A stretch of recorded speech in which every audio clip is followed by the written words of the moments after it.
worship on a star.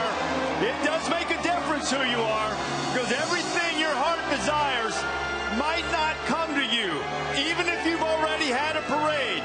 Hey, UCF, you just won 22 in a row. What are you going to do now? Oh, how they wish they could say, we're going to the college football playoff. It would make UCF the happiest place on earth. But still, the Knights charge on, the face of a revolt. Cinderella yearning to shake up the fall of the college football establishment. But Cincinnati's here to turn that carriage into a pumpkin. The Bearcats, the wicked stepbrothers, who have designs on winning the conference themselves. Sunshine here, Subway alumni invading Yankee Stadium, Big 12 elimination and elevation games, and a tray of SEC cupcakes. There is no time for sweets here. The question is, can the Bearcats make the Knights blink? Hey, we're at UCF. What do you think about that? ESPN College Game Day.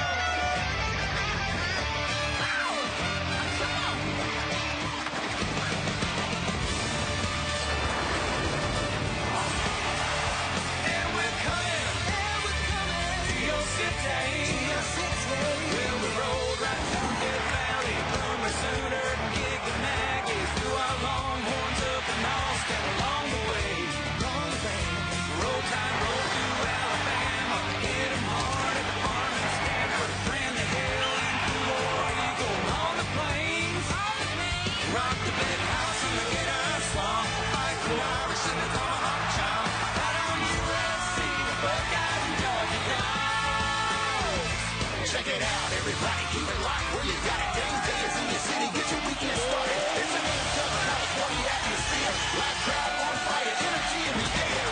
We cross all David Kirk and Dale. College football knowledge the game they give. Skip right up the best party again. Turn the kick off, yo, it's College Game Day.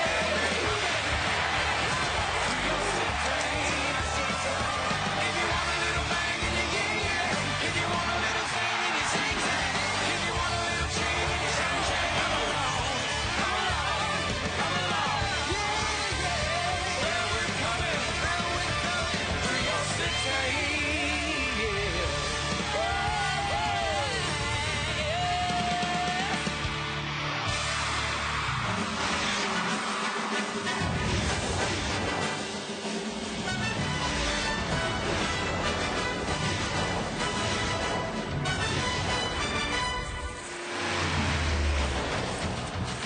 College Game Day, live from Orlando, Florida, is built by the Home Depot, proud sponsor of college football's premier pregame show. This is Memory Mall on the UCF campus. There are like 68,000 students in Nitro riding in there.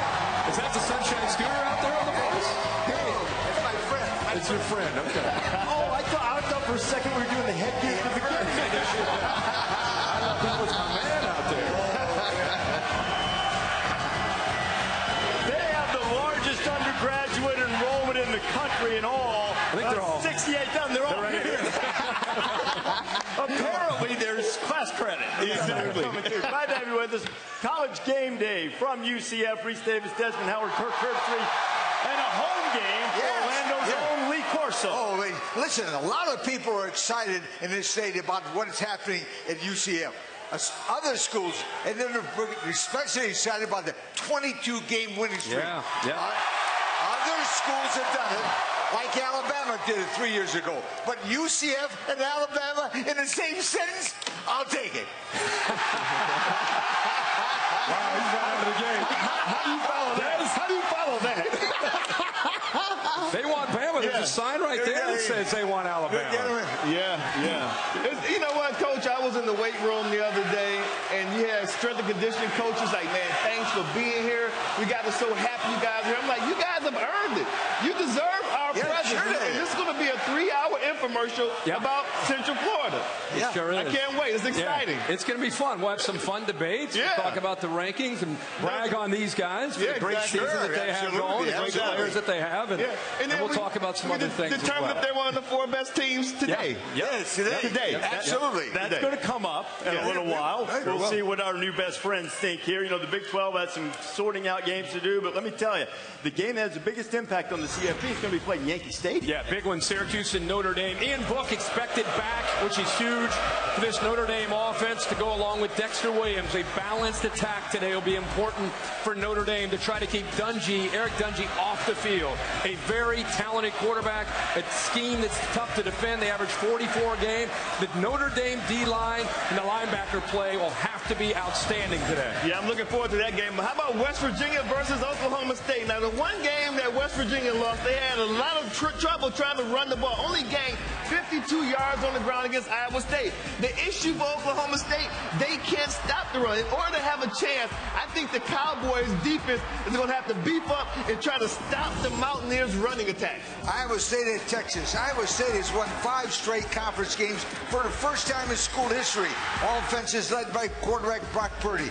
With him, they passed 34 points a game. Watch out, Texas. The Cyclones are coming to your town. I can't agree with you more, Coach. The Texas Longhorns, they've been beat up too. But how about Arizona versus Washington State? Khalil Tate, this guy is on fire, man. They scored 44 points against Oregon, 42 against Colorado. He threw 5 touchdowns, and that man right there, Gardner Minshew, he's the nation's leading passer, 385 yards per contest. This just might be a shootout today. Cincinnati and UCF. The Knights can press stop the American title game. Oh, Mackenzie Milton can beat you with his arm and his feet. Richie Grant, this dude's always around the football. Bearcats are going to try to run the football if they can. They're going to feed Michael Warren, and they have the best defense in the American. The UCF will have to deal with Cortez Broughton. Watch him tonight. This guy played in the Little League World Series for Warner Robins way back in the day. And this is a cupcake Saturday in a lot of places. Alabama playing the Citadel, 51-point favorite. Tua's going to go. We'll talk a little bit more about that. And also, I want you to notice the Georgia versus UMass game. You know who his special assistant is for the Minutemen in this game? No, who's that? The Boomer, Chris Berman. All right. Boom, taking him in between the hedges right there. So that's what's going on in the top 10. And there are some Big 12 games to sort everything out, but that Syracuse-Notre Dame game really kind of jumps off. Yeah, really you could look at 2 of the top 7 teams that could get challenged today. I think you're right with Notre Dame. Notre Dame playing Syracuse, just talked about the slate. That Dungy is a quarterback that's been there, done that, has great experience in these bigger games, and runs an offensive style that's actually similar to what UCF does. Up-tempo, spread you out. So that'll be a challenge for Notre Dame. And then West Virginia going to Stillwater to take on Oklahoma State. We talked last week, flip a coin with Oklahoma State. They will play well, anxious to try to end West Virginia's dream. So that'll be, I think, a shootout as expected. This game features Cincinnati's defense, number 1 in all categories in American Conference, against the number 8 scoring offense, UCF. Yes. It's a perfect matchup for under the lights in beautiful downtown East Orlando. East Orlando. East Orlando. It's not Orlando, it's East Orlando. I like the game up in the Bronx, though. Notre Dame, undefeated. This is going to be their last test. I don't think the USC is going to really challenge them when they go out there for that game. But like you said, I like the quarterback for Syracuse. I think he's going to be the challenge. And they average 82 plays a game. Yes. I think they're going to try to wear out Notre Dame's defense. I think this is going to be their last test of the season. And Notre Dame might make it into the college football playoff. Obviously, these guys are hoping so, but I've got a little $100 bill. Okay, let's go. Here we go. Anyway, 22 games in a row these guys have won. Can you name the last team to beat UCF? Wow. Bear came up with that one, right? South Florida? I'm gonna, South Florida? No, Arkansas Louisville. State. Arkansas There State. you go. Arkansas State. You didn't say anything. You got Arizona. No. Yeah, you did. I am up on my UCF football. I follow these guys. You don't even know Are you where. serious? He didn't to know where Arkansas State is. Follow these guys. It's still been 700 days since they lost. They're keeping count. That 100 would barely be a drop in the bucket. You guys hear what the anonymous donor at Northwestern has done? All of the undergrads that want to go to the Big Ten championship game, he'll pay for the tickets. Yeah. The athletic department has to pick up travel and food. That's Wow. pretty cool. Evanston's going to be empty. They better be careful. They're an underdog in Minnesota. Exactly. All right, we're going to hear from Dabo, Nick, Urban. Josh Heupel's going to be with us a little bit later on. And I'm not ready to reveal the guest picker, but let me just tell you, the guest picker today has deep family connections to sports. We'll tell you who it is a little bit later on. Coming up inside College GameDay. Name the guest picker. Give me bet my 100. Mustache Fever is taking over Pullman. Cougs Gardner Minshew will take you out to the Palouse. See the impact that he's had on facial fashion. And last season, Ben Abercrombie sustained a paralyzing neck injury while playing his first game for Harvard. Tom Rinaldi with the story of Abercrombie's inspirational fight to get back to the Harvard campus. And UCF has one question.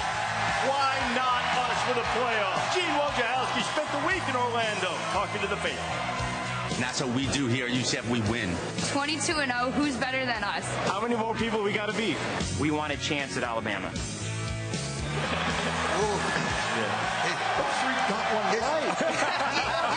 didn't even know where Arkansas State is.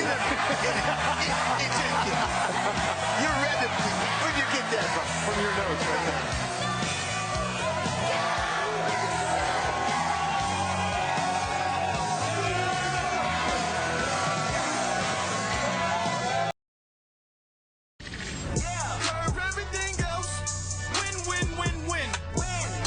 College Game Day is built by the Home Depot.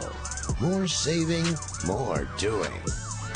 And in part by Allstate, reminding you that football season is mayhem.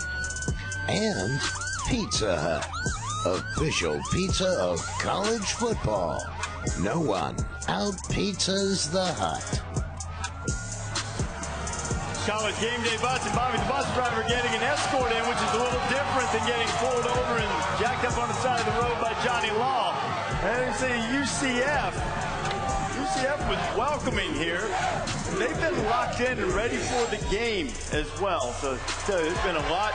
That signs even on the police cars, huh? I know it. Pretty cool. That Signs seems to be everywhere. Guys, it's Even in Mickey the stadium. Mouse's 90th birthday. Disney is celebrating Mickey by sharing your ears to make wishes come true for children with critical illnesses. Take a photo showing off your Mickey Mouse ears or any creative ears. Upload it to Facebook, Instagram, Twitter. And for every post through November 27th with the hashtag #ShareYourEars, Disney will donate $5 to Make-A-Wish, up to $2 million to grant even more wishes. What a great initiative. Hope you'll participate in that as David Pollock joins us now. A lot of fans here, huh? I think Is this a sign record? This might be a sign record. For sure. I think so. There are plenty of them out here. Yes. A lot of good memes. A lot of good shots fired at us up here. Several of us up here. We'll talk about later in the show. Yeah, we'll address them. Oh, yeah, looking forward to it. Desmond keeps teasing me. We'll get to it. You know what? 7. Louisville followed a path that UCF has tried to follow. Louisville had to fight their way up, earn some respect. Knights have certainly earned the respect right now, trying to get more and more, trying to clinch a spot in the American Conference Championship game as Maria Taylor is going to join us in a moment. Coke Zero Sugar offers fans the best seats from which to enjoy College Game Day in Section 0. There's a two-time Super Bowl champion, Asante Samuel. There are a lot of guys that make their way back to campus. The Griffin twins come back here often.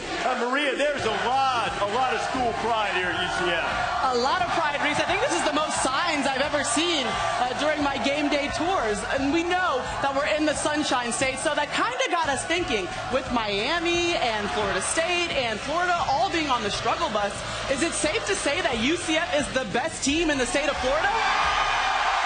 I have a feeling all of these fans would like to know the answer to that. And he may only be a punter, but he's also one of the most famous players on UCF's team. Matt Loudermilk spent some time with me yesterday to explain his celebration philosophies. If it's a 50-plus yard punt, then it's the baseball swing. But if it's a punt that gets down inside the 5, then I bring out the golf swing.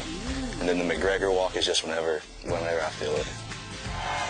I'll I'll tell you somebody who's happy to have Mac on his team. How about Josh Heupel? It's time to get hype, everybody. When we come back on College Game Day, I get to sit down with the head man here at UCF.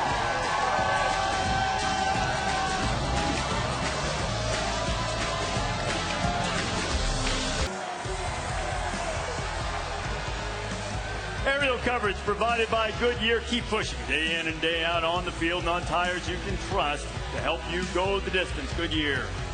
More driven. Last night, FAMU and Bethune-Cookman head-to-head in the Battle of the Band, the drumline battle for the Florida Classic. They're playing today at Camping World Stadium. Man, I tell you what, that's one of the coolest traditions in college football. You have to see. I mean, you see that thing live. They be rocking those drums, man. All we need now is Nick Cannon. Where's Nick? Hey, did the college football band committee declare a winner in that or not? I don't know. I think those two might control the bands, but UCF might be running the Sunshine State in football these days. It's the state that produces more D1 players than any other. Home to the fabled Gators, the storied Canes, the renowned Knowles, and now the in-state team better than all of them. There's a difference between the best known and the best. Here, the difference was black and gold. And they've now done the same thing for 22 straight games, and that's winning. Is it about the rep or the reality? Reality, from 0-12 3 years ago to beating Auburn on New Year's Day last year. Reality, the longest active win streak in the FBS. Reality, the NCAA formally recognized them as last year's national champion, along with that other team. So scoff if you want, smirk if you like, sneer if you must. If you can conquer Florida, who cares about the critics? Because right now, it's not about the Gators or Knowles or the U. It's about UCF. Yes, a directional university. The direction is straight up.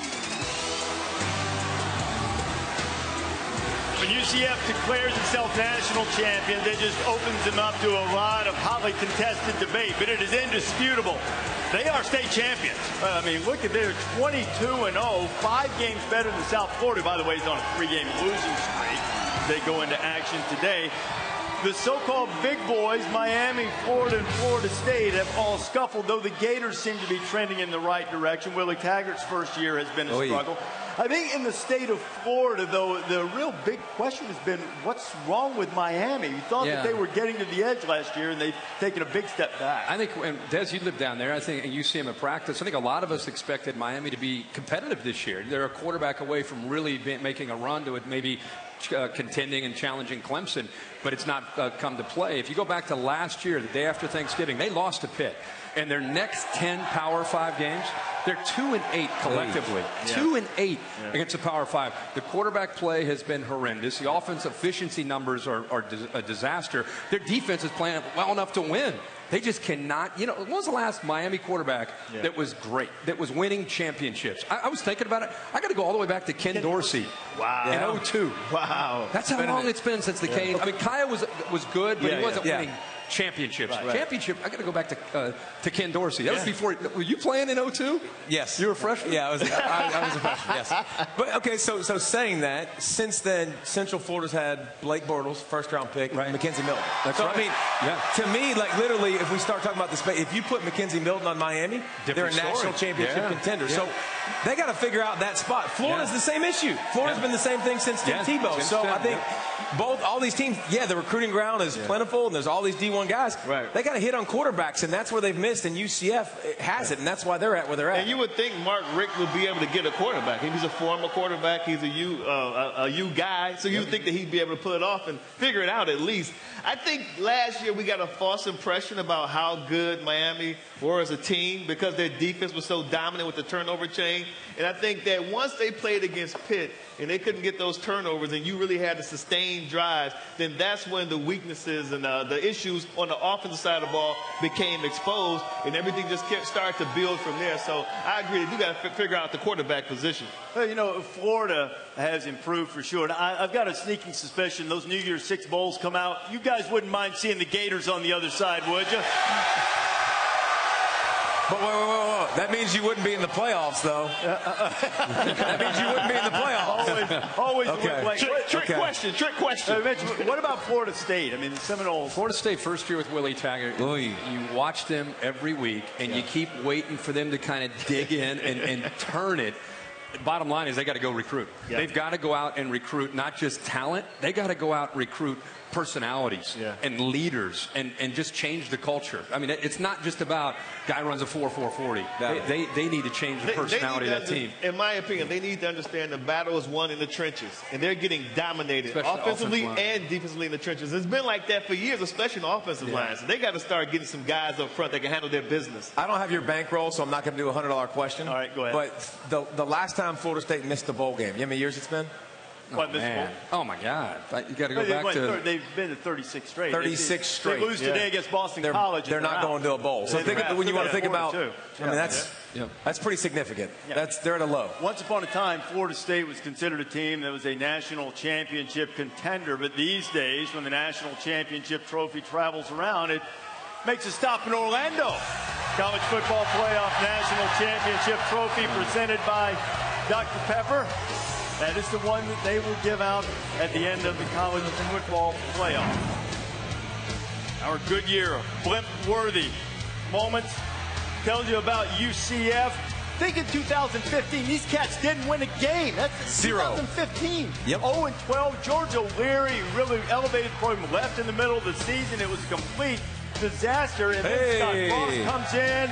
They get to a bowl, but they lose it. And no one could have imagined that you go from winless to undefeated last year.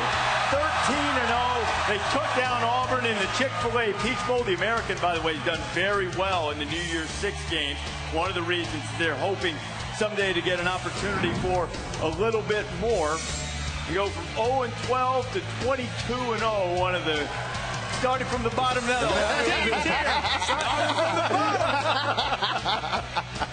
That was a perfect reference right there. And Maria, a guy who has now taken that, continued it, and hopes to elevate it. Josh Heupel's with you. That's right, Reese. The man who definitely took over that undefeated team, but we saw it in that graphic. Some of your seniors went through a season where they didn't win a single game. So when you showed up on campus, what did you recognize about this group? Well, it's obviously a really special group that you go from a winless football team to a team that goes undefeated, has an opportunity to go win a Peach Bowl. They've gone through a lot of adversity during the course of their career, including coaching changes. And so the opportunity for them to buy into what I was bringing in, the culture that we were going to continue to build upon, the culture that was going to be different with me at the helm, those guys' buy-in is what has allowed us to be successful this season. How did you create some of that buy-in with your team? Well, at the end of the day, when you take over a program, you have to be yourself. And so I can't be anything other than me.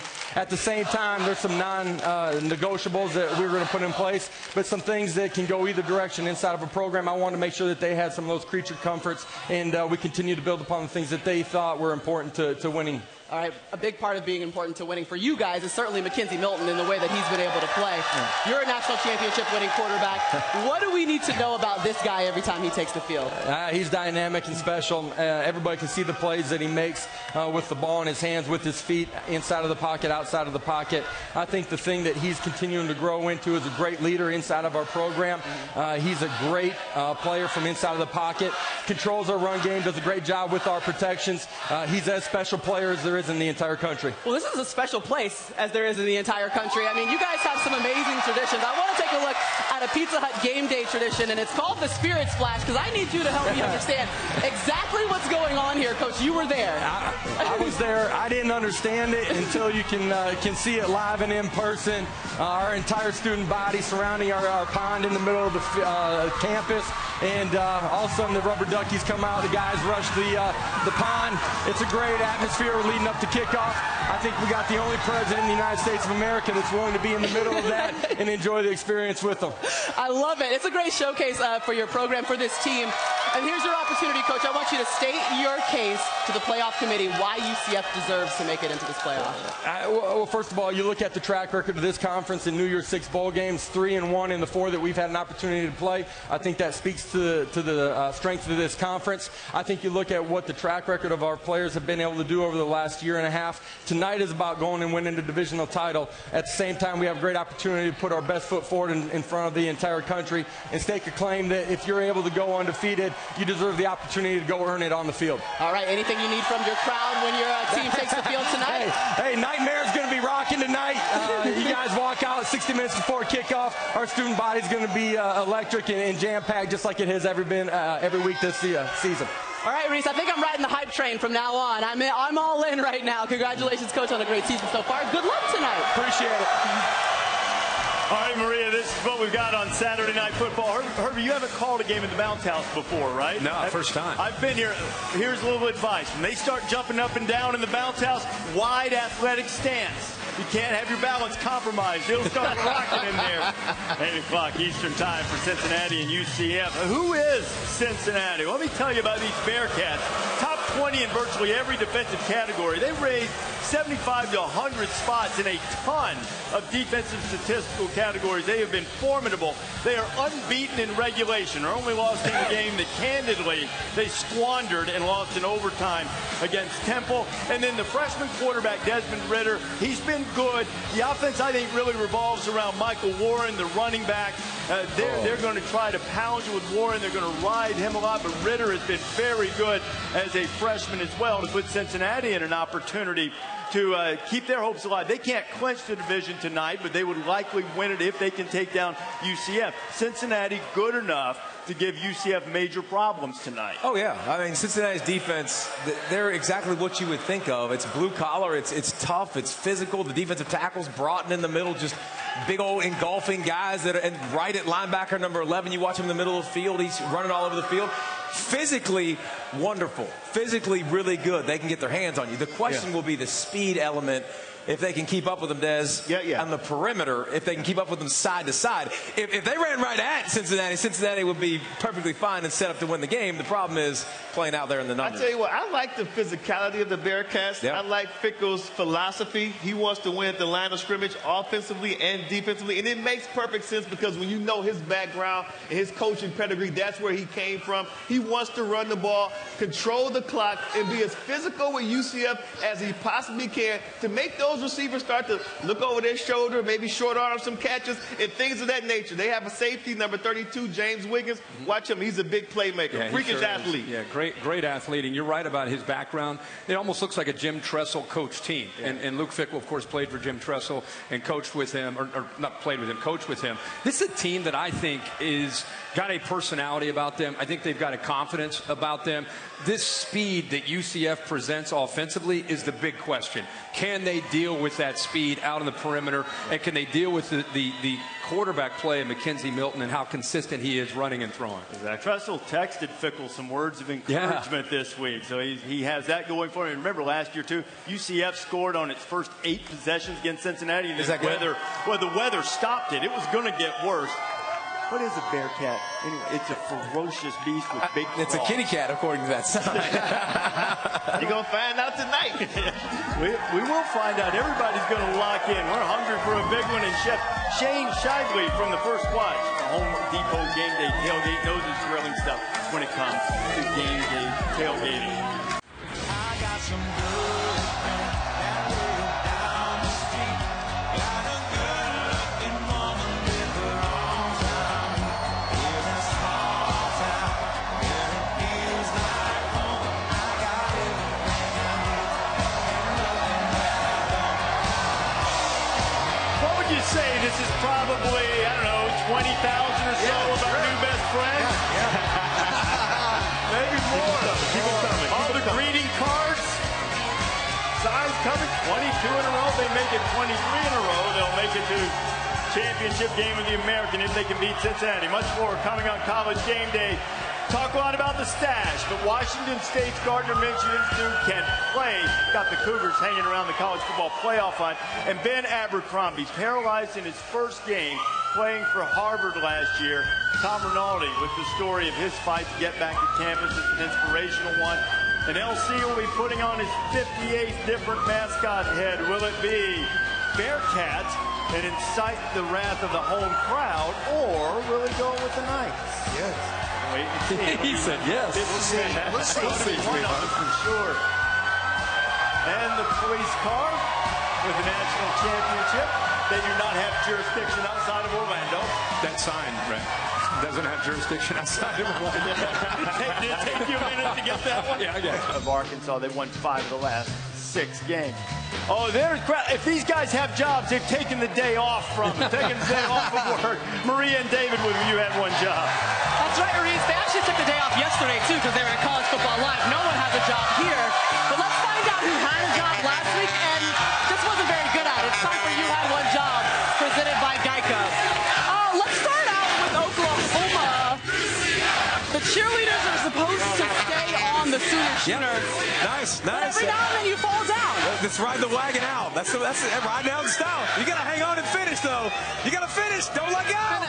Don't let go. Grass burn or turf burn? Don't let go. Oh, he let go at the end. You need to finish the drill. Finish the drill. Okay, let's take it to Arkansas. Miscommunication. You got it. I got it. No. Nobody's got it. Okay. LSU didn't even have to play defense on that. No. Who gets the credit for the tackle? I don't know. Okay, the misery, though, continues for Arkansas. Oh, Grady can't find the football in the end zone, right off the face mask. Oh. Yeah. It happens. Sometimes you high point it, sometimes you wear it. You know, he just... That was a nose point. He wanted to catch it right on the nose. Kind of wore that one. That's okay. How about this baby who's not a fan of the Simba cam? Aw, put me down, Dad. Dude, I'm not ready to be king, okay? Leave me alone. Put me down. I want nothing to do with this. If the baby starts crying, back off. Let's show you how you're supposed to do the Simba cam, though. That's how it's done. That's how it's done. That's how you present. Find you a baby that knows how to do their job. That's how we present it. Okay, we saw some people who don't know how to do their one job. I met a guy who only has one job, UCF's punter, Mac Loudermilk, and he does it very well with celebrations. Check out how he showed me exactly how you're supposed to celebrate a good punt.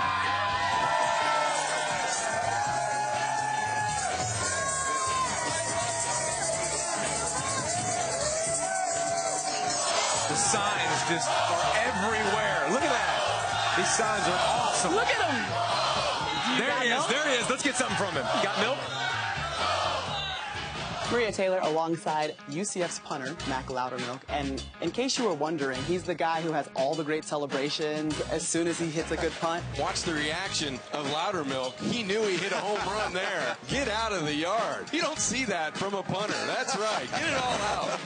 We also have to do the metamorphosis that your entire look has taken over the course of your college football career. Yeah, it's like a part of you. It is. It's a statement. It is. How did we get here? O'Leary had a rule. It was no facial hair, and hair couldn't touch the collar. And he called me out in a meeting one day, and he goes, "You got to cut the hair or scholarship's gone." I was like, okay, barber. Next day, hair was cut.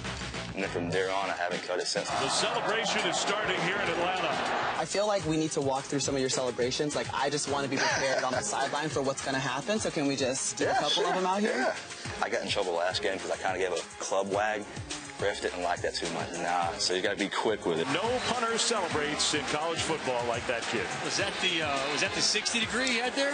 See the target, swing, twirl the club, holster it, and then walk away. So then, big ball, baseball swing, bat flip, and it's still going. So you just gotta get a little walk. I like this.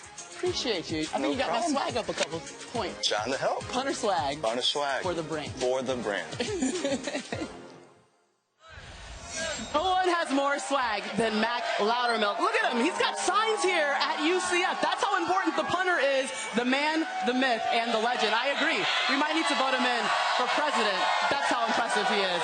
Another guy that everybody loves is Gardner Minshew, and his mustache has created quite a phenomenon on the Palouse. Jen Latta, she went to Pullman to find out what the Cougars QB means to the fans and Pulpman. Meanwhile, 22 straight wins. That's how many wins UCF has. And we have one question for their fans. Why not you in the college football playoff? Game day rolls on.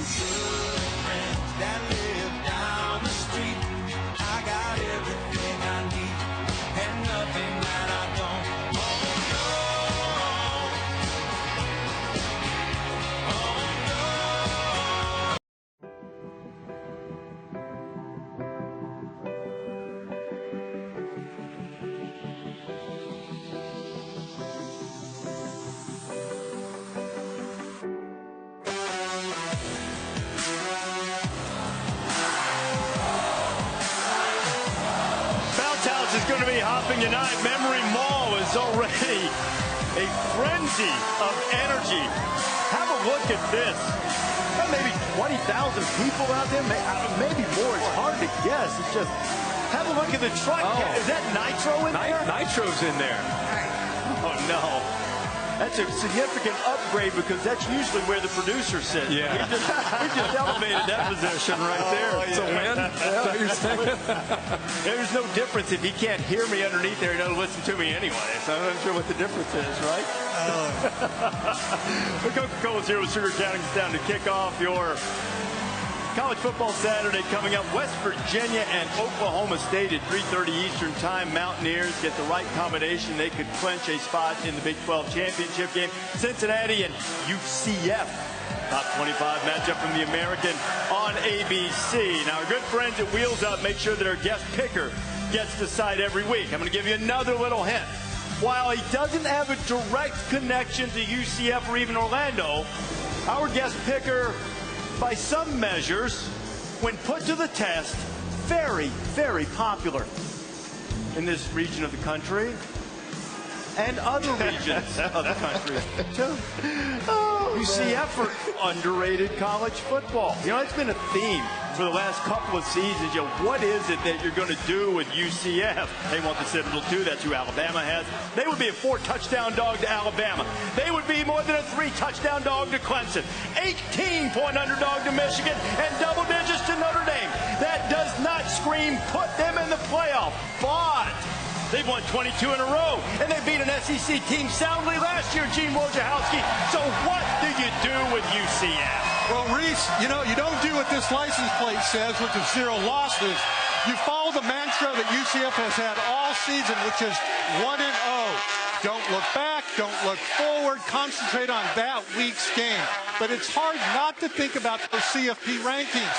Quarterback Mackenzie Milton says UCF would play anybody, anywhere. All they need is the O word, opportunity.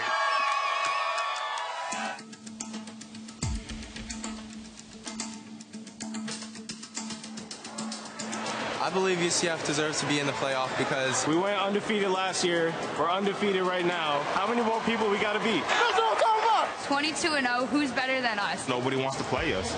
You line them up, we beat them. And that's what we do here at UCF. We win. When it comes to UCF in the college football playoff, everyone has an opinion. This is really about opportunity. I think every football team in the FBS should have a shot at the playoffs. I'd love to be on that committee to help influence that decision. UCF has the longest active win streak in major college football. It also has an active imagination, thanks to one obscure computer ranking called the Coley Matrix. It declared the Knights the 2017 national champions instead of what's-his-name in Alabama. When you have somebody that declares you as a national champion and it's in the record books, then yeah, we are. We're the champ of the world! National champs, baby! Alabama might have the CFP trophy, but UCF has national championship belts, signage, banners, rings, and that January 1 bowl win against Auburn, the last team to beat Bama. Perfection. What a win and what a season for UCF. They even have one of these. I love my team. And it wouldn't matter if it's number 4, 3, 2. I would have us in the playoffs somewhere. Who would you want to play? Oh, Alabama. We're going to squeeze their heads like lemons. Let's go! Bring UCF to Bama. Woo! We want Alabama State. We're so high off this drug of being undefeated that maybe we need a loss to get back into reality check saying, whew, we are not top 4. Okay, so not everyone believes. But that doesn't mean UCF is going to quit trying. Give it all you got! If you close your eyes and told that story to somebody, they'd say that team's in the college football playoff. They deserve the opportunity to go play for a championship. So I would just say, please give us a shot. College football playoff. UCF goes undefeated for its second season, give us a chance. All we ask is for the shot. I am standing next to the world-famous car and Nugget and the mascot. I got everybody down here. You know, Wyatt Miller says that he uses that ring as inspiration. Before he goes out to practice, every day he looks at it. But Reese, he says he wants to win another national championship ring. But this time, Nugget, he wants a real one. Gino, hop on there. Hop on Nugget there. I would hurt a little Nugget. I was going to advise Gino to make sure that he doesn't let Nugget turn his back on him right there. He looked like he was lining up there. Gino's Nuggets. Oh, man, that could be rough. I said he'd hurt Gino's Nuggets. That's college football playoff ranking. Notre Dame is number 3. That was worth going back to a second time. Mackenzie Milton said this week, you compare Notre Dame's performance against Pitt and UCF's performance against Pitt. I know it's one game, and Mackenzie said, hey, look, there is no doubt we are better than Pitt. However, our comrades in arid regions do not agree. I mentioned earlier the big point spreads. Only Washington State would be a one-possession favorite against UCF, who's sitting there right now at number 11. College Football Playoff Committee didn't let the other sign in. I want to try to break this down for you because obviously this is a heated issue. Let's take a look at the case for UCF and the things that go against UCF. Now, the case for UCF is clear. They've won 22 in a row. They had the big win against Auburn last year. The case against is mostly built around the fact that the strength of schedule is not very good. 119th ranked. Strength of record is behind 2-loss LSU. That's a measure of how well you've performed against your schedule. And it's just one spot ahead of 3-loss Kentucky. And their best win is against Memphis. And their best wins against several teams with 4 losses.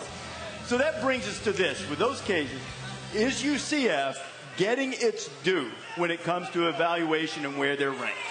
I think they're getting their due because they're getting talked about as much as anybody in the country. Now, we got to realize when this system was created and in the way it operates now, it's for the group of 5. That's the way it is. That's the way the system's set up. You can slice it however you want. I think the only chance we had was a couple years ago when Houston had a great opportunity. They beat the Big 12 champions in Oklahoma. They beat Louisville early in the season, coming off of that FSU win. It was a great thing for UCF last year. They had a great win against Auburn. They needed a couple teams on their schedule to be worthy to be in the college football playoff, to beat a couple of really good football teams. They just don't have that on the schedule. It's hard to get those years and years in advance. They don't have it, so no, they're not going to be in the college football playoff. I think they deserve a chance to play for the national championship. What's that? But having said that, as long as the playoff committee puts emphasis on strength of schedule, and they only pick 4 teams, I think it'd be a miracle. They need a miracle to get in. So therefore, I got advice for these people. Pray for a miracle. That's all I got, a miracle. Well, so you're saying they should be one of the top 4 teams? I said pray for a miracle. No, I'm asking you. Do you think they should be one of the top 4 teams? What do you think? I'm asking you. I'm not asking you. Your fans are asking you. I'm asking you what you think. We'll wait. Let's wait here. Hey, when was this show taken over by Abbott and Costello?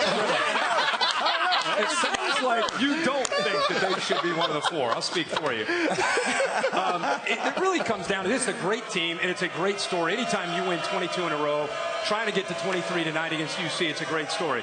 But what David just said is huge for their fans to understand.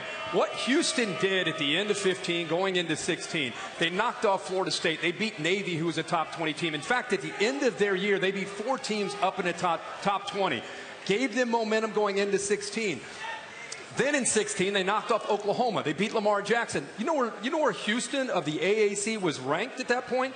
Number 6. So to say that, oh, this system isn't fair, it's only for the big guys, is false. You have to play somebody to be able to climb up. You have to beat somebody. I don't care if you win 50 in a row.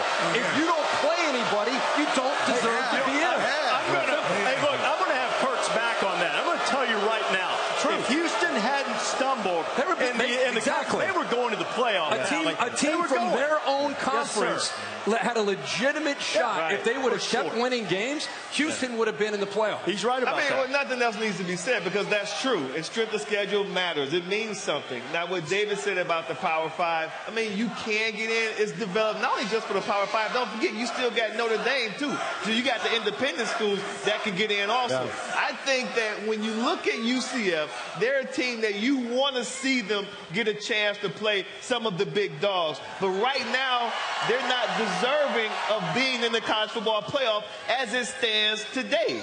They even will say, some of their people, and it wouldn't be popular here, but they're not in the top 4. Right. But if the thing expanded to 8, which, by the way, there is zero talk about that right now among the commissioners and university presidents. But if it were to expand to 8, under the right circumstances, is that the path that they should hope for, and is it the best path for the sport? That's the path that it seems that the path that the college football playoff is moving to that direction right now. Because it'll be several years, though. It'll be several years. Well, I'm not saying it's going to happen tomorrow, but I'm saying that's where the conversation is going because of UCF and other teams that don't get a shot. And it makes sense. But to me, this is what happens when you just inherit, when you accept an inherently flawed system. This system was flawed from day one. There is no perfect system. It don't have to be perfect, but it was greatly flawed when you only got 4 slots. You got the Power 5, and you got independent. You know what I mean? And that's why I said, if they go to 8, that was the miracle that they wanted. That would be a miracle to get 8. But if it was 8 today, they still wouldn't be in. I still like the fact there will come a day, maybe when we change the concept of conference championship games and how those go. I like the idea that it's hard to get in. Winning a championship shouldn't be a participation trophy where everybody gets a swing at it. Everybody should be able to earn their way there, and it should be hard to get there, and it's really hard to get there now. Yeah, and the debate they would say is, can they earn their way there? I mean, Houston method. Yeah, I mean, the Houston method would be, but it takes a lot of luck and scheduling to schedule out opponents. The bottom line is, here's the good news for UCF fans.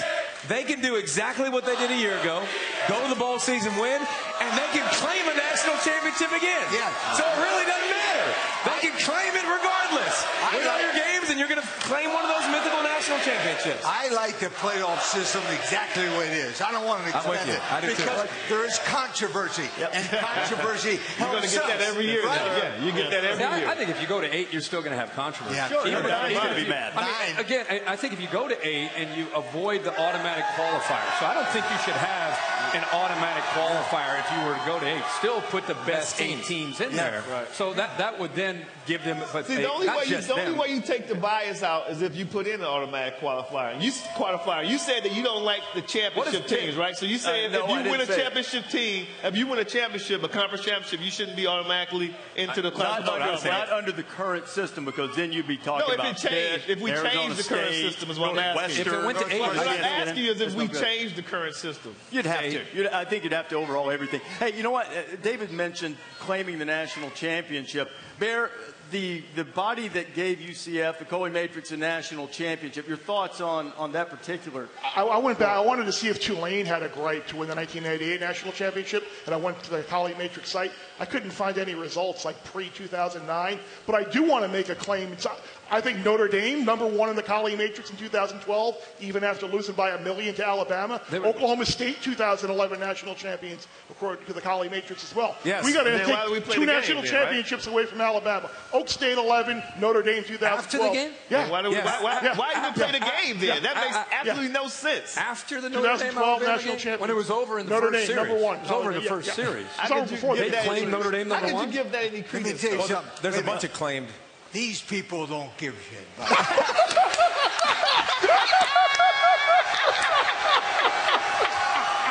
You did it again. That's not a bad word. No, and he muffled it. Okay, he went low. Let's hit it. All right, let's go. Guy. Here's card 99 for later. Yeah.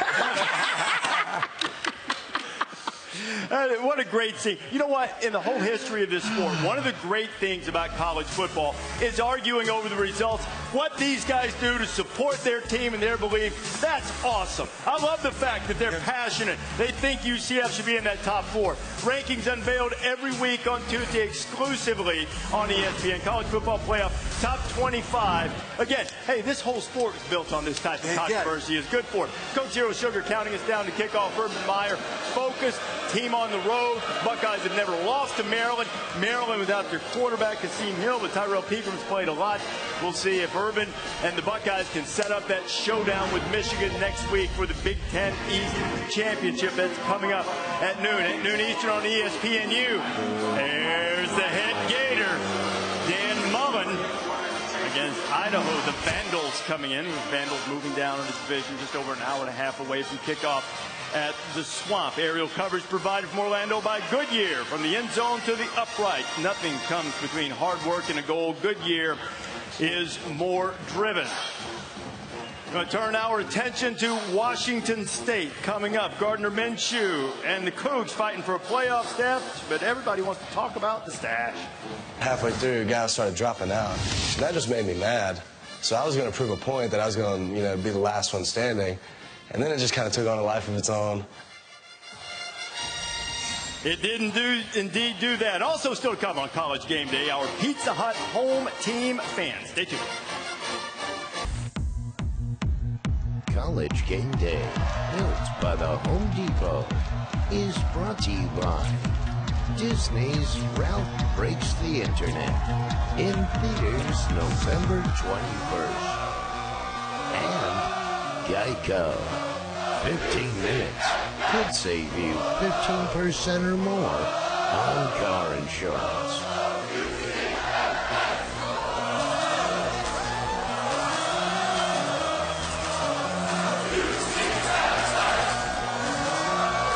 They're not Zombie Nation. They appear to be alive. Put that tongue back in your mouth there, Pally. Fly them with these big Florida bugs jump in your mouth there. You don't want that. Pizza Hut fan cam giving us a great look over Memory Mall. About 68,000 students go to school here. It seems like a healthy percentage of them have joined us this morning. Countdown to Kickoff is brought to you by Coke Zero Sugar. Opening that area well beyond where you see all the people for tailgating. It is a festive atmosphere here in East Orlando. The UCF area. There's old Joe Strada, our new best friend. This is Home Depot tailgate pro from Strada Electrical and Security. Knows his stuff when it comes to college football and tailgating. Reese, an honor roll student, an all-state athlete, Ben Abercrombie had his choice of schools to go to. He arrived at Harvard last fall with his entire future in front of him. In his first college football game, on his first collegiate tackle, his life changed. What didn't was his heart, his faith, and his will.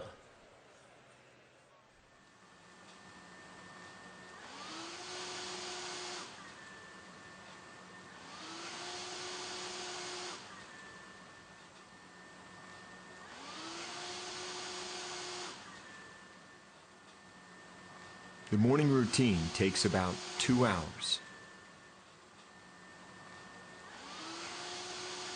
That's not enough time for pity. I know in my position people are going to feel sorry for me. I hate it, but I can't feel sorry for myself. For all that's changed in Ben Abercrombie's life, one love hasn't.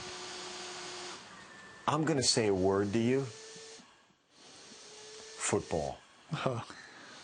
I love football. Let me tell you. Just everything football's done for me. From the moment he stepped on a football field in Hoover, Alabama, Ben's mission was clear. I think it was 4th grade. We let him play tackle finally, and he was thrilled. He came home from the first practice and just said, "That was awesome." I remember him tackling the kid over on the sideline by us. Just destroyed him over there and knocked the kid's breath out. He loved making the big hit. Growing into an all-state baseball and football player and a standout student, he chose a college as much as a team. Really? My son's going to go play, college football at Harvard? We live in Hoover, Alabama, you know. You just saw this kid who just flew around like a human missile. In terms of physicality, just in terms of having that edge, he just had it. In his first preseason camp for the Crimson, Ben made an instant impression and got a quick nickname. It's like the third week of camp. In the middle of the practice, tight end ran his route, but it was overthrown a little bit. Ben dives and catches it, like diving catch, basket catch, and lands on the ground. Everyone goes nuts. And that's when he earned his nickname, Abercrombie. I said, you fly around like a badger, just like a madman. I said, Ben, you're going to make an impact. You're going to play this year. For the 2017 season opener at Rhode Island, Ben was the only freshman on defense to make the trip. I actually tore my hamstring in the opening kickoff. And Ben, as a freshman, and I'm thinking he's going to be rattled, like he's not ready to go in. He walks over to me, looks at me, slaps me on the leg, and goes, "Hey, I got you." I really don't know what I was expecting. I was just trying to take in the moment. It's my time to play, my time to go. It happened right in front of me. They had a big 6'4" wide receiver. He goes up to get a ball right on the sideline. Ben comes up to hit him. That was his first collegiate tackle, and we're like, Ben just lit this kid up. And the kid hit the ground hard, Ben hit the ground, and when Ben hit the ground, his body went stiff. And everyone kind of got quiet at that point.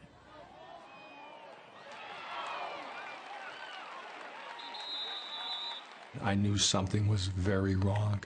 He just, like he was frozen.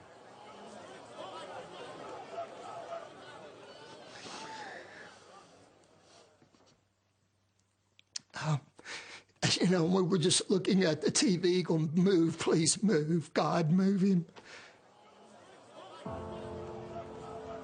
The hit broke Ben's neck and compressed his spinal cord. His C3 vertebra was dislocated. The C4 fractured. You tell me when you're high enough to eat. 14 months after the injury, he cannot walk. He cannot breathe without a ventilator. The signals from his brain do not reach his body. You depend on another person for pretty much everything in your life now, and I'm still hoping that'll change. Let's go back first. Ready? And we're back. 1, 2, 3, 4, 5, and we're up. He got interrupted his journey of going to college, and it just stopped. This is the first step to get back.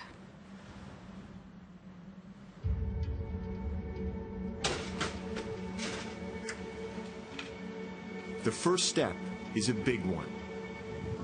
Ben is making his first trip back to Cambridge, to his campus, and to his team. Hey, Ben, you're 4 minutes late. You're going to have to do a couple laps on that sucker. Yeah, I know. How you doing? I'm not on a hard time. Good to see you. Good to see you. Can you join us? Yeah. Okay. Follow me.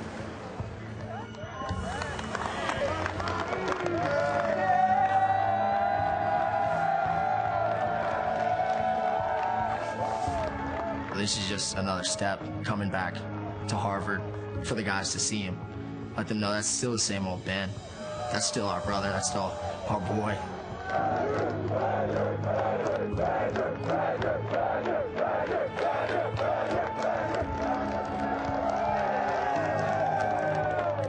I wasn't even there for that long, and they're 100% committed to me, and I'm 100% committed to them. Hey, you're an inspiration, bro. Every single game, bro, we're playing for you. Thank we you. Love you, man. Keep fighting. Miss you, brother. Miss you, brother. Miss you, brother. Miss y'all. Just get back up. And that's exactly what you got to do when you're sitting in this chair. You're going to have to get back up.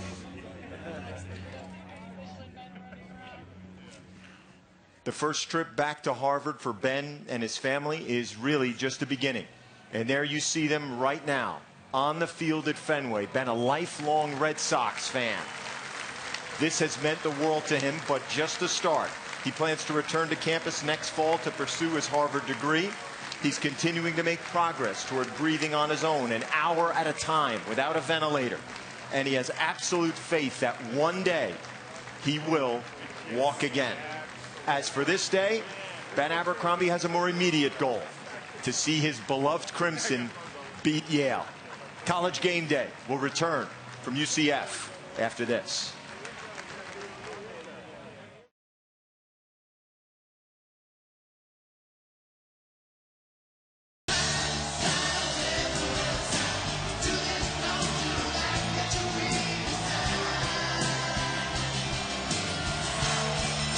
I got a great idea for the new ESPN Plus service. Let's just do a show about all the signs down here. Yeah. On the rest of the afternoon. We'll just show a full blast from the pass-paying tribute to one of the great icons of comedy, Rodney Dangerfield. A lot of people on his campus don't know who that is. Yeah, I've been to see Hannah Montana in concert. Fantastic. Identity theft is not a joke. That street might run two ways. I like that. That's classic. I love that. There's the honest assessment. Oh, there you go. There we go. That makes to go pro. Right. That's it. I can't read that one. No, missed that one. Oh, now this one I see clearly. Just a team, front college game. And you know what? We do love you guys. You guys, I mean, how can you not love the fact that you guys showed up like that? Dude, you don't skip like that. No, really. you can't skip like that. But we think. There you go. You know what I liked about this most? What you got? Desmond and David and Coach and Bear and I've all said the same thing, but Herb Street gets it up, man. I'll take it all. That's true. Everybody. No question. You guys say whatever you want. It's just coming to me. Exactly. It's like they're shooting a water gun at a battleship. Hey, how about this dude? Stare Kid. Every time you go watch a UCF game, he finds the camera and just stares into the eyes of your soul. And Maria has him as our Pizza Hut home team fan. Maria. That's right. I mean, I found the stare down kid. I know it started against FAU September 21st, but how do you own such a legendary status so early in your career at UCF? He speaks. I don't know. The best way I can describe it is I just stare. That's about it. But why? So during the FAU game, the camera guy was looking around for someone on the dance cam or something. He saw me, and I was just like, I'm gonna mess around and stare into this camera. And so he saw me.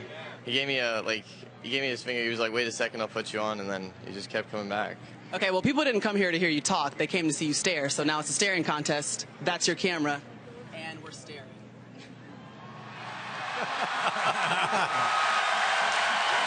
Who's going to blink first? Realize. There he is. Hey. He's still going. He's still going. Let me tell you, even the stare kid, even the stare kid would have covered his eyes at the beating that UCF put on Cincinnati last year. Bad weather fortunately saw fit to bring it to a merciful end in the third quarter of the 51-23 score. The Knights are still as lethal as a lightning strike, but don't look now, stare kid. The Bearcats have clear eyes, a full heart, the 7th-ranked scoring defense in the country, an improvement across the board on defense, and they are now much better suited to go eyeball to eyeball with Mackenzie Milton and this fabulous Knights offense, which is so fast, don't blink or you'll miss it. It's the most impressive win of the season. The Cincinnati defense records a shutout. They try to wreak havoc. They're tough, they're physical, they play snap the whistle. In the back end, they're as good as we played all year as well. They got some big guys up front, guys that can move. We just got to have a good game up front. The offense goes as we go, and we just got to bring our A game. Their overall culture, how hard they play, their defensive line is as good as you're going to see, and their ability to get after the quarterback. McKenzie looking, throws downfield, Snelson's there, boom! Touchdown! Mackenzie Milton! This is going to be by far the most explosive offense we played all year. They're a fast tempo team also, so they definitely like to march the ball down the field. I don't know that we've seen anybody with this kind of speed and big play capability, but I think he beats you with his mind. And I think that's where you see him as a catalyst to everything that they do. This is a great matchup. Cincinnati's defense at the top of the American, and UCF's offense not only way up there in terms of conference rankings, one of the best in the nation, third in the nation in total offense, nearly 550 yards per game. Kirk, this is a formidable matchup between these two. Well, you can't wait to see Cincinnati's mentality against the speed of UCF. UCF is one of these offenses, remind me a lot of where Baylor was with Art Briles. The formations they use, the way they spread defenses out and create islands for the defensive backs, whoever's trying to defend them, and then they create a ton of space in that box area that teams are trying to defend, and it makes their running game very effective. So you mix all that in with Mackenzie Milton, it's a very lethal attack. Adrian Killens, number 9, is outstanding. Watch him in the backfield, gets one-on-one here with a 4 linebacker. If they find a matchup with his speed, one-on-one with a linebacker, they're going to take that. There's the spread that I talked about. So you have 6 in the box, safety starting to cheat up. Then you have a matchup with Snelson, number 5, a slot fade here, and look at all that space, that vertical space, and Milton throws this ball very, very well. That's something Cincinnati's got to keep an eye on. There's it again, spread you out. Safety looks like he's going to be down, ends up dropping back. Now they're going to run the ball. And creating that space in the inside of that running game is a big part of it. We've seen Greg McCray take advantage of it the last couple of weeks. Good job by the center and the tight end getting up to the linebackers. And then the fourth thing here that you want to keep an eye on again is if they create one-on-ones with the slots here off of play action, linebackers come up. This is Otis Anderson, has the ability to be a running back, also a wide receiver. You can see the speed. You can see how quickly they get downfield. This is probably what's kept Luke Fickell up at night, along with Marcus Freeman, the UC defensive coordinator, is trying to get spread all over the field, trying to hold up one-on-one, and dealing with a quarterback that seems to have answers for whatever you do. To me, guys, how Cincinnati's man-to-man holds up on islands will really tell you how well they end up defending this offense. One of the main reasons UCF's 22-game winning streak, as you said, is their quarterback play, Mackenzie Milton. Yeah. He's number 3 in the nation.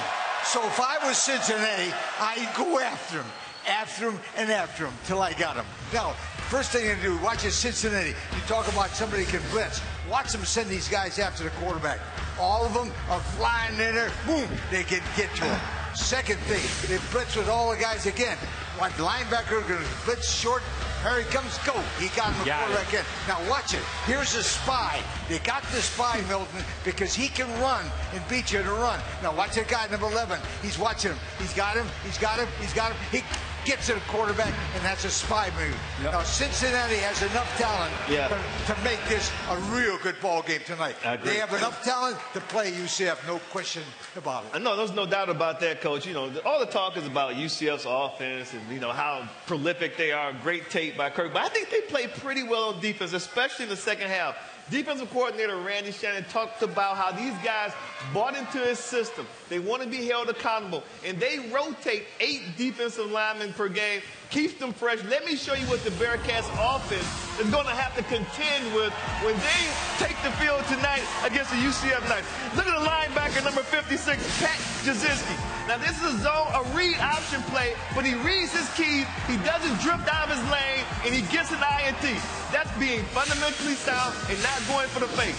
They will bring pressure, too. They're going to slant the defensive line away from where the pressure's coming, off the nose of the slot receiver. What does that do? Nose tackle. Tristan Hill, 6'2", 320. He got a little quick twitch right there. Got up into the A gap really fast. And then they'll run some twists and stunts up front, too. Tackle in twist against Memphis. Puts a lot of pressure on the offensive line. They get to the quarterback.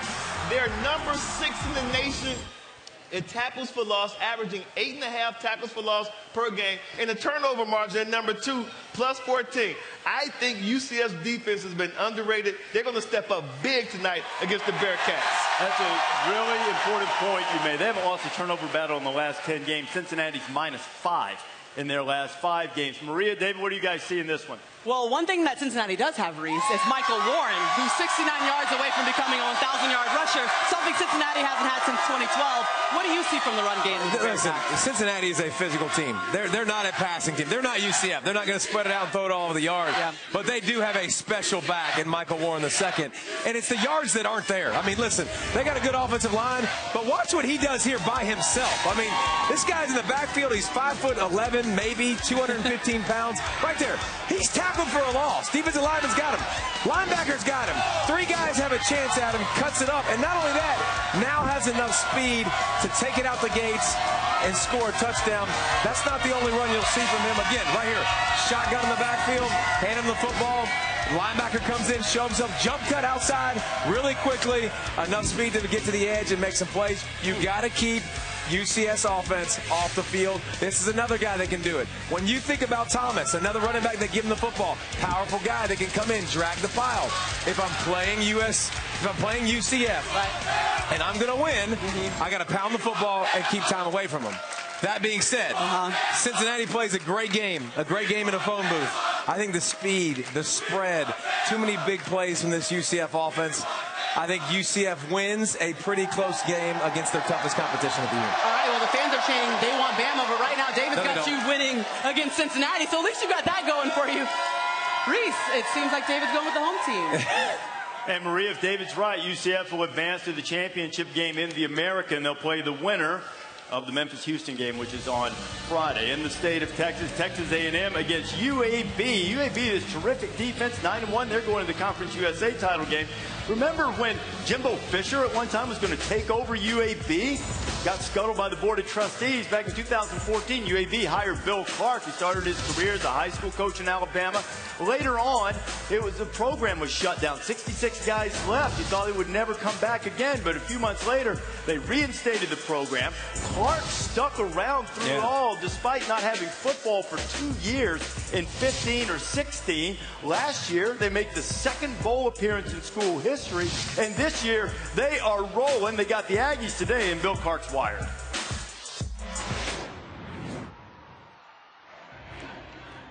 Hands off Brown. Spencer to the 10, to the 5, touchdown! Oh, boy. They will play for the Conference USA Championship. 2 years ago, we were practicing with no games in sight. You know, I remember the clock set at times like 400 days till games. A lot of people doubted us. We just had to go out there with the faith of the team and our coaches and just show everybody that we could actually play. Yeah, it's time to play ball. That's it. That's right. That's it. That's what we've been working for. All these opportunities. It was almost like, okay, you kind of snuck up on everybody last year. What are you going to do now that they really know about you and they circle you? And, you know, and I told them, I said, well, you know, we got a pin too. This year we really had something to prove, and we still have that chip on our shoulders. So every single game we go out there, we're still trying to prove something. Hey, we're going to have a great day right here. Starting fast. Start fast on 3. 1, 2, 3. Start fast. And now, you know, we're sitting here and we're 9-1. All right, that's what we got to carry all this to team today. Got to carry every bit of this to team today. And Bill Clark defense leads the nation in sacks. They'll give Texas A&M a challenge today when that game is played a little bit later on. You know, some tragedy yesterday, not too far away from the Blazers' home in Birmingham. Many of you Feinbaum fans are probably familiar with the caller, Tammy from Clanton, who's a huge Auburn fan. Tammy Bullard was tragically killed in an automobile accident along with her 3-year-old granddaughter yesterday. We want to extend our sympathy and our condolences. We've seen this morning the connection that fans have with their team. Certainly, Tammy had a deep and loving connection with Auburn as they take on Liberty today, and our condolences and prayers with Tammy, all of her friends, and the people who enjoyed listening to her on the Paul Feinbaum Show. College football coming up this afternoon in Stillwater. West Virginia still hoping to get in that playoff picture. They play in the afternoon, and then it'll be Cincinnati and UCF tonight. UCF wins there in the American title game. Cincinnati would have the inside track if the Bearcats are able to win tonight. What a scene here in Orlando. It's nice and warm here. I think it's about 70 degrees. Look what's happening in Minneapolis. That's Northwestern. It's 22 degrees out there, lads. No shirts. I don't think they're thinking about the Big Ten championship. Nice and warm, sunshine, prolific quarterbacks in college football. He'll get a half in today. Oh, what? The results are in, and you are still not national champion, says Mori Povich. Would you guys like to take this up with Mori Povich himself? Well, why not? Mori Povich is going to be our guest picker coming in, courtesy of our good friends of Wheels Up. Ooh. Mori Povich, who tries to tell you who's the father and who's not, he's going to meet the godfather of college football, Wade Corso. Yeah. Right up here beside him and start making. Now this is even better. Look at this. Shane Shively from First Watch. Wow. Rolling in here with some cake. Oh, my goodness. Yeah, look at over there. The avocados, you can leave that over there. The pancakes, how much? We need more syrup, though. We need more syrup. Right there. What is this? What's that? They're having a bite of that. Yeah, look at those pancakes. I know, right? Get them, Dad. Get them. Yeah. Oh, good luck with that one. Save some of those, right? Yes, sir. What, we have eggs on top, or is that butter? Watch it. You're going to tip over. Lemon curry, huh? How do you cut this without making it all fall down? It's like a... Yeah. There we go. Attaboy. That's it, Des. Oh. That's good stuff. Good. Absolutely. That's great stuff. Blue right there. Transferred from a couple of places, Alabama and Arizona State. So, I'm going to tell you, our good friend, the Sunshine Scooter's got something really special cooked up for you here, I'm told. I hope so. Closely guarded secret. Look at our guest speaker. Look at you all. Mori Povich. Thank you. Welcome to the show. How are you guys? Thank you, Paul. Good to see you. Good to see you all. Here's our celebrity guest picker. Happy to have Mori. How are you? Mori nice with to see us. you. Coming up.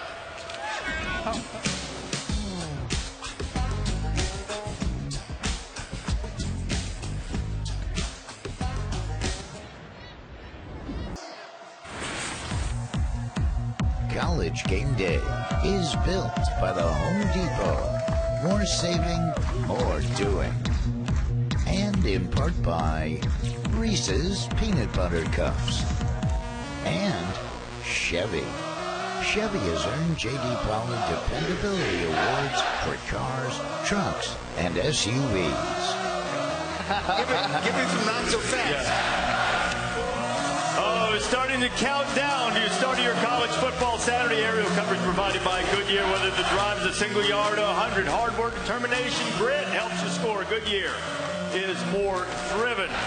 Sports Center coming up at the end of your college football Saturday. Have a look at what's coming up there. Will anything happen to shake up the rankings? And an in-depth look at the Warriors without Steph Curry around 1:30 Eastern Time. Championship rings are flying here at UCF as we give you our game day check down. Our Chris Lowe has been on the story. ESPN sources confirming that Kansas Les Miles finalizing a deal. The Mad Hatter on his way back. You see the other injuries and guys that'll be able to play. Syracuse getting reinforcements in Yankee Stadium against Notre Dame in the defensive backfield. All right, Herbstreit's starting to pull away. Not happy about this. I am so sorry. He's got 3 straight outright wins. I got Notre Dame and Syracuse now. I think Eric Dungey, who narrowly lost to Clemson, is going to keep this game close, possibly pull out the biggest win of his impressive career. Dino seems to have this team headed in the right direction. A win could put them in the right direction for New Year's Day Bowl. I think that Syracuse will keep this one close. At least I'm hoping, because I need one right now. I'm struggling over here. Throw me a lifesaver, Kurt. Mine is strictly for the numbers. 16.5 for UAB. You said 3 outrights. There's not a chance of this one. But oh, no. Just a chance with A&M looking ahead to LSU. UAB's had a great year. I think they can keep it within a couple touchdowns. How about Indiana, 28-point underdog to Michigan? Now, Michigan's won 30-6. Oh, is it wrong? The last 37. Is that Michigan? Yeah, that's Michigan. Yeah. Watch out. Indiana might beat them. Are you kidding me? Beat them?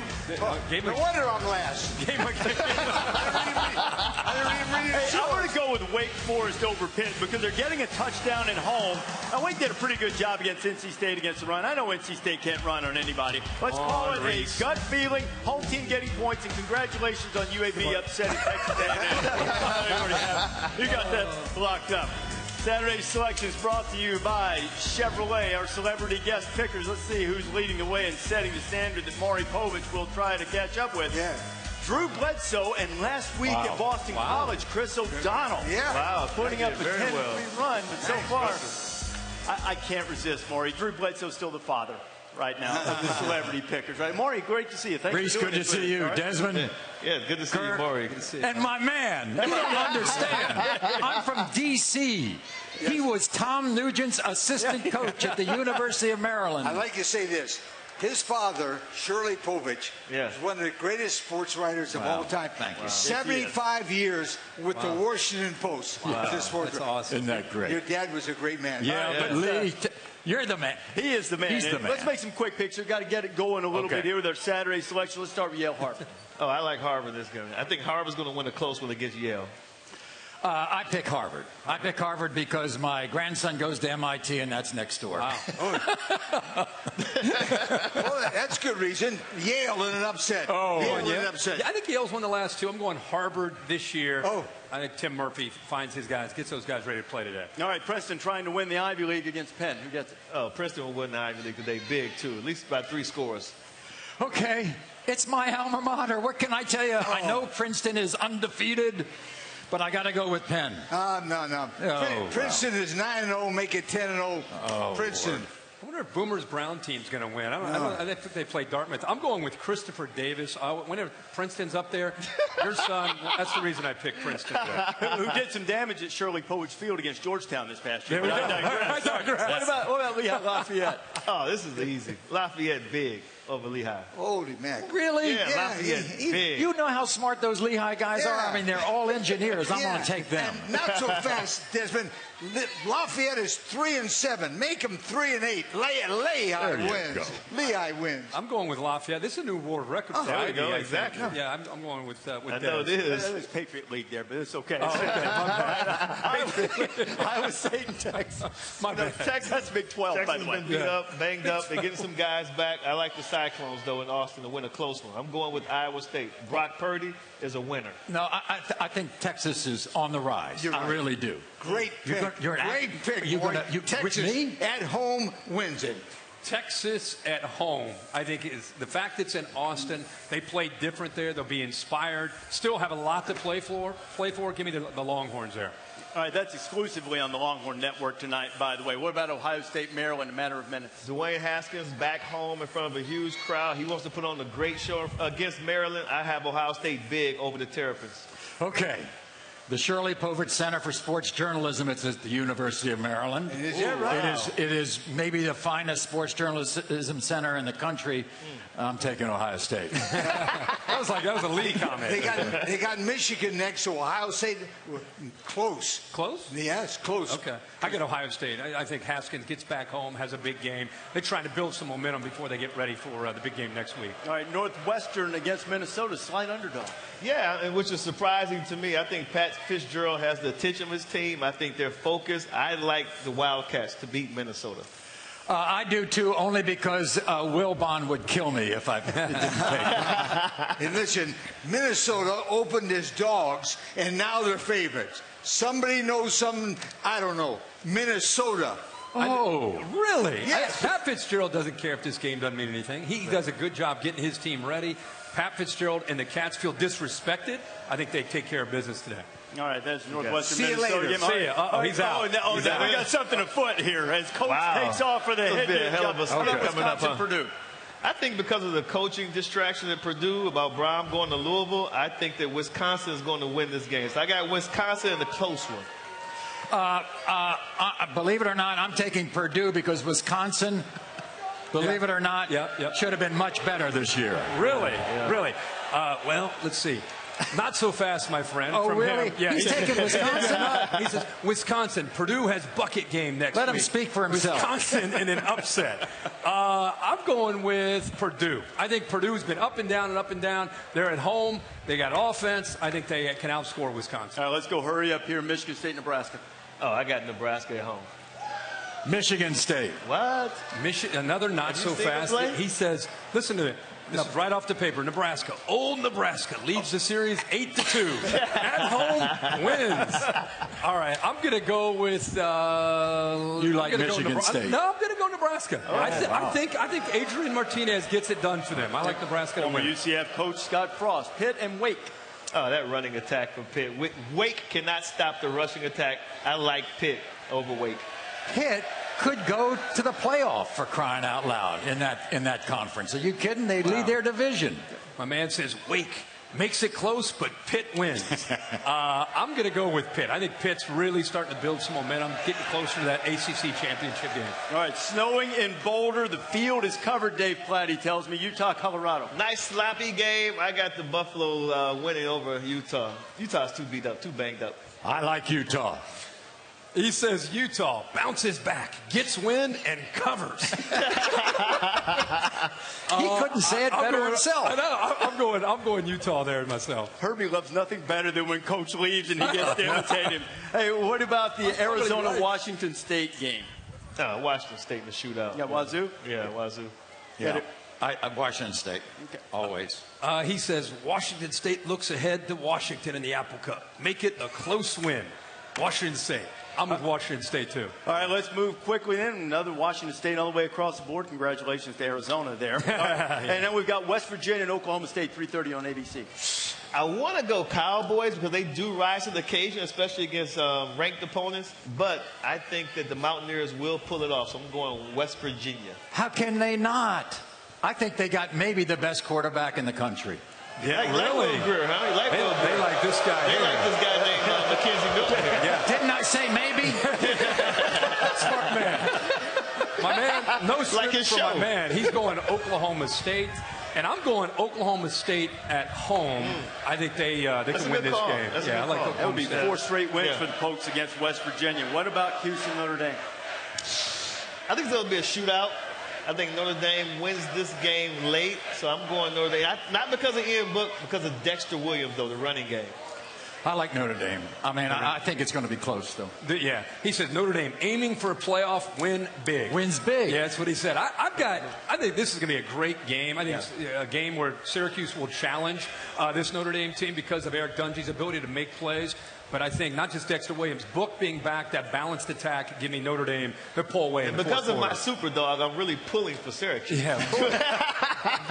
And Notre Dame has SC after that, and they would be on their way to the playoff. But our game in the bounce house tonight, winning 22 in a row really ought to speak for itself. But every UCF game is a referendum on whether they should be playing for something bigger. That's a discussion for another day. Tonight, the Bearcats are coming in trying to ruin everything for the night. And they've now done the same thing for 22 straight games, and that's win. The other guys with a 22-game win streak, so we're coming in there like with the attitude that we have nothing to lose. We don't get a lot of love. We just come in and do our job. Everything's at stake as far as for us, because if we don't win every game, then we're not going to be where we want to be at the end of the year. It's a big-time performance. We know what's in front of us, and we try not to get caught up in the rankings and how many games they've won. If we can knock off the best in the East, we'll put ourselves in a position to go into the last week with an opportunity to play for championship. It will have a big impact on what our future of our season looks like. It's an opportunity for us to showcase what our program is all about to the entire country. Herbie's calling the game. No pick, but a quick key. Well, I think the big key to me is if Cincinnati can hang with the speed of UCF. You know, I mean, UCF has speed on the perimeter, speed in the backfield, a great quarterback that can run and throw. I think that's the key, is can Cincinnati hang around and keep their offense within striking distance. So much at stake here for UCF. All the debate ends if they can't win tonight. Who wins it? You know, the theme here is disrespect, and obviously Central Florida feels as though they've been disrespected by the playoff committee and everyone else in college football. But I think the Bearcats have been greatly disrespected. The Bearcats are going to come out here, play a physical game, and they're going to give UCF all they can handle, but Central Florida will win tonight. What do you have here, What do you have, Maury? All I can relate this game to is my show. Okay. And you know we pull out envelopes with the result, right?